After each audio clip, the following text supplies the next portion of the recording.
На сегодняшней презентации AMD скорее всего нас попытается удивить новеньким FSR 4, который будет доступен эксклюзивно на 9000 серии видеокарт. И кто бы как ни говорил, в том числе и я, что натив все-таки важен, но реальность такова, что многие предпочитают масштабирование изображения, а именно DLSS. В таком случае хочешь не хочешь, но AMD придется не только удивить своей новой карточкой, но и показать успех FSR 4, насколько он сможет заменить или хотя бы приблизиться к DLSS. Условный потенциальный геймер, сидевший на Nvidia, услышал о не сильно удачном старте 5000 серии и задумался о переходе на AMD. Первая его мысль, что будет с масштабированием. Натив нативом, но многие игры выходят на Unreal Engine 5, далеко не самом оптимизированном движке, на котором приходится частенько использовать DLSS, хотя бы на пресете качества. Вот мой пример. Старушка 3060 Ti, 2К разрешение, в Сталкере 2 или, упаси боже, Evout приходится не только подбирать оптимальные настройки графики, но и включать DLSS. Как бы мне этого не хотелось. И естественно, переход зеленых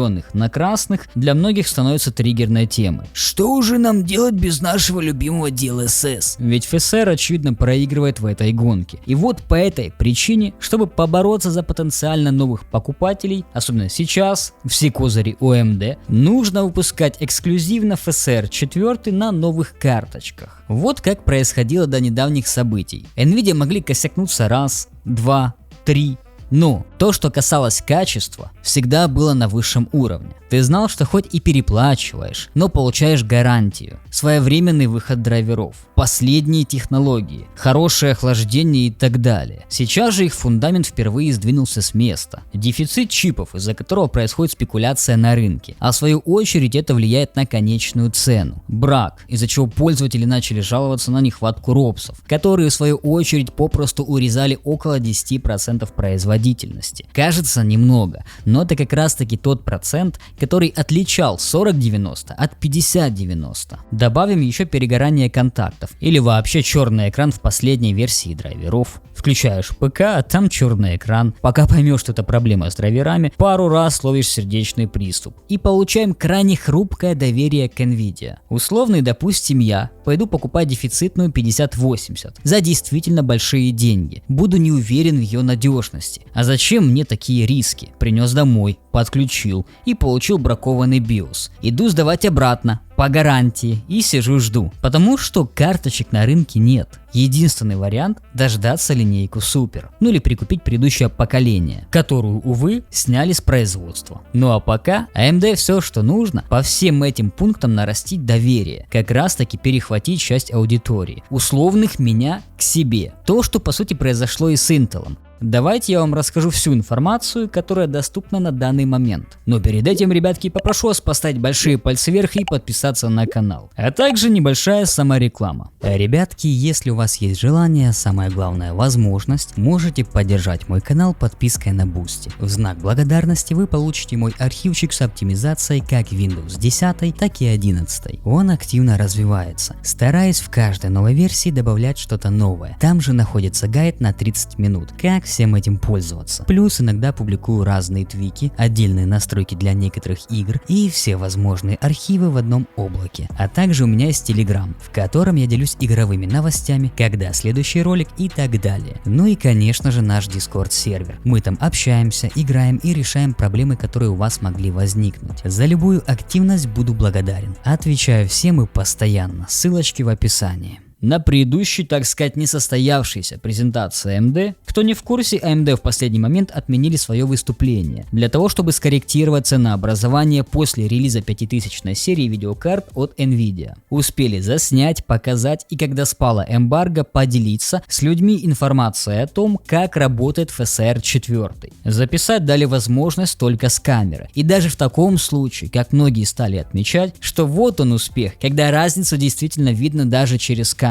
Заметно больше стало прорисованных деталей, особенно во время движения. Также появилась новая утечка с videocards.com о том, что новый FSR 4 будет поддерживать на старте сразу 30 плюс игр. А сама компания AMD обещает, что в 2025 году расширит этот список на 75 плюс игр, но к этому чуть позже. И знаете что? Для успеха не только FSR 4, но и видеокарт AMD нужно иметь несколько преимуществ на старте. И все они находятся на одной ступени по важности. Первое — это качество рендера при масштабировании, чтобы максимально приблизиться к нативу. DLSS 4 как раз таки на пути к этому. Да, он более требователен, нежели DLSS 3. Вопрос, насколько тяжелым будет FSR 4. Второе — это обязательная поддержка большинства игр. То, что сейчас есть у DLSS 4. Для начала нам пригодится данная картинка, на которой указана версия FSR и совместимость видеокарт, где мы можем увидеть уже официальную информацию о том, что действительно FSR 4 будет работать только на 9000 серии, что для многих пользователей AMD, у которых имеется 7000 серия, не очень приятная новость. По крайней мере, это то, что будет происходить на релизе. На вопрос AMD о том, появится ли поддержка FSR 4 на старом поколении, они невзначай ответили, что открыты для изучения данной возможности, но пока сосредоточены на 9000 серии. Проблема заключается в том, что данное масштабирование на основе машинного обучения, в отличие от FSR 3.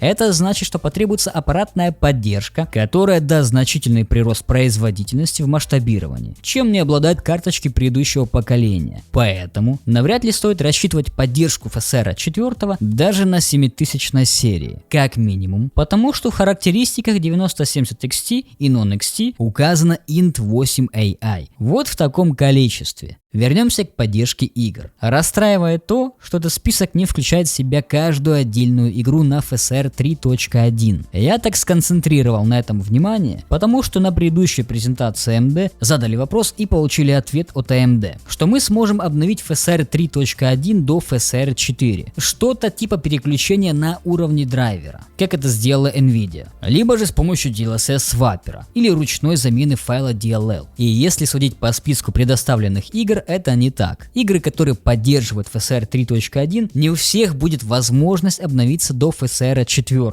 по крайней мере на старте. Например, мы можем увидеть, что Warhammer Space Marine 2 будет поддерживать FSR 4, хотя он имеет также и поддержку FSR 3.1, как и Warhammer Dark Tide, или тот же второй Stalker. И вот на основе данной информации мы можем сделать вывод, что просто так обновиться с FSR 3.1 на FSR 4 не получится. Снова же, это касается старта. В будущем возможно. Печально, что список поддерживаемых игр не такой большой, как у того же DLSS, но пока остается только ждать и надеяться, что AMD не упустит свою возможность отхватить часть отвалившейся аудитории Nvidia. Касаемо FSR 4, давайте еще раз взглянем на качество. В сравнении с FSR 3.1 отчетливо видно каждую ленточку, деталь и так далее. Действительно хороший результат. Осталось увидеть уже реальные тесты FSR 4 против DLSS 4. Как говорится, да начнется срач в комментариях. С большим удовольствием в ожидании презентации. Как известно, видеокарты 9070 XT и 9070 Non-XT поступят в продажу 6 марта. Надеемся на здоровую конкуренцию. Очень важно, без спекуляций на рынке. Иначе вся затея AMD может не быть такой удачной, какой могла бы быть. Если ролик показался вам полезным, буду благодарен за большие пальцы вверх и подписку на канал. Также не забывайте за мою телегу и мой бусти. С вами был Каска. Желаю вам высокого FPS.